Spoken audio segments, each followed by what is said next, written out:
मित्रों नमस्कार, मैं हूं बृहस्पति कुमार पांडे और इस समय मैं मौजूद हूं नेपाल में। नेपाल का ये दांग जिला है और दांग का ये जो कस्बा है इसको भालूबांग के नाम से जानते हैं।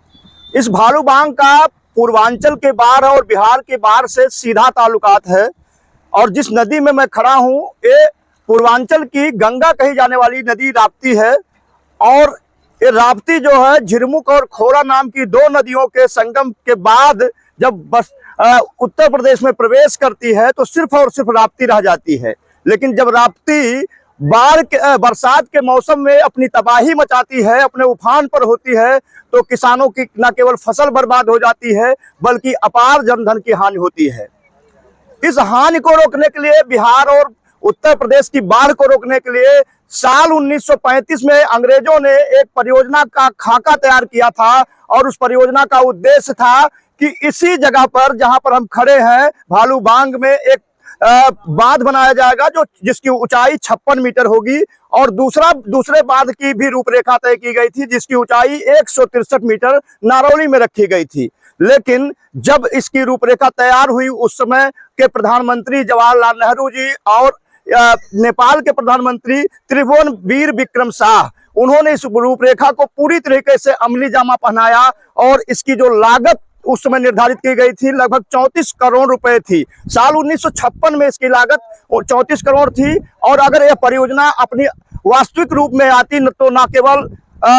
इसके उफान को जो पूरी वेग से पानी उत्तर प्रदेश में प्रवेश करता है और वेग से प्रवेश करने की वजह से जो बाढ़ आती है, जो तबाही मचती है उत्तर प्रदेश और बिहार के जिलों में, उस तबाही को न केवल रोका जाता बल्कि इसके पानी को स्टोर करके नेपाल और उत्तर प्रदेश बिहार के किसानों को सिंचाई का एक अच्छा साधन मुहैया कराया जा सकता था। यहाँ पर जो बांध बनता है उससे बिजली का उत्पादन किया जाना था और उस बिजली का जो खपत होती है वो पूर्वांचल के और बिहार के कुछ जिलों को लेते हुए नेपाल को खपत की जानी थी। लेकिन अफसोस की बात है कि जवाहरलाल नेहरू जी ने और त्रिभुवनवीर विक्रम शाह जो यहाँ के प्रधानमंत्री थे 1956 में जो जिस परियोजना की लागत उस समय 34 करोड़ रुपए थी, वो परियोजना सिर्फ बस ठंडे बस्ते में रह गई। झिरमुख और खोला नारौली में जो 163 मीटर का बनना था और इसके बाद दूसरा जो यहाँ भालूबांग में बनना था 56 मीटर का, वो दोनों बांध अभी ठंडे बस्ते में है। और पूर्वांचल के तमाम सांसदों ने इसको लेकर के भारत सरकार को चिट्ठी लिखी कि इस परियोजना को असली जो जामा है उसको पहनाया जाए और अगर अपना वास्तविक रूप लेती है यहाँ पर वो 56 मीटर का बांध और नरौली में 163 मीटर का बांध बनाया जाता है तो निश्चित तौर पर जो बाढ़ की विभीषिका है वो न केवल पूरी तरीके से रोकी जा सकती है बल्कि जो हमारे फसल को पानी की जरूरत होती है, सिंचाई की जरूरत होती है, उसकी आपूर्ति भी इस यहाँ पर स्टोर किए जाने वाले पानी से हो सकती है। भारत और नेपाल की मैत्री का इससे बेहतर और कोई साधन नहीं हो सकता है कि किसानों के हर साल होने वाले फसल के नुकसान को न केवल रोका जाए बल्कि जो बाढ़ के आने से जो अपार जनधन की हानि होती है उसको भी रोका जा सकता है। आज एक अहम मुद्दा है उद्योगों के लिए बिजली की आपूर्ति। अगर यहाँ पर बांध बना दिया जाता और इसके अलावा नारौली में जो 163 मीटर ऊंचा बांध बनाया जाना था वो दोनों बांध अगर बना दिए गए होते तो इससे जो बिजली उत्पादन होता तो न केवल घरों में उसकी आपूर्ति की जा सकती थी बल्कि बड़े उद्योगों की स्थापना करके उनको भी विद्युत का सप्लाई किया जाता। बस ये परियोजना तो अभी ठंडे बस्ते में है लेकिन कुछ साल पहले इसको बड़े ही कूटनीतिक ढंग से जो जहां पर राप्ती का उद्गम स्थल है जिसको प्यूठान जिला में रोलपा के नाम से जाना जाता है, उस उद्गम स्थल में चीन ने बड़े ही चालाकी के साथ एक बांध की परियोजना शुरू की थी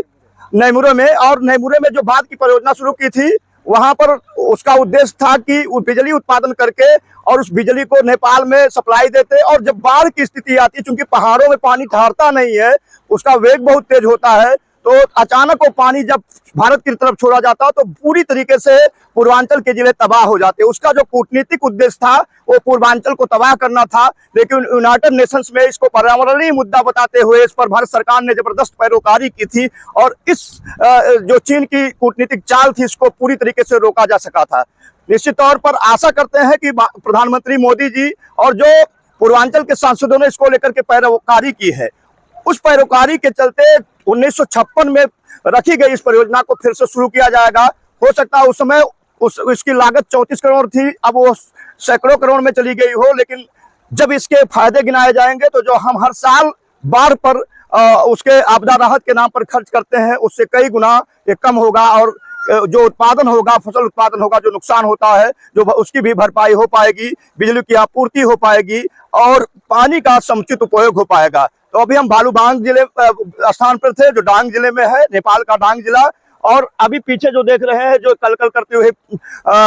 नदी बह रही है, ये राप्ती नदी है। झिरमुख और खोला दो नदियां और हैं जो इसको मिला करके संगम बनाती हैं यहाँ पर। इन तीनों नदियों के पानी को स्टोर करके परियोजना को असली जामा पहनाया जाना था,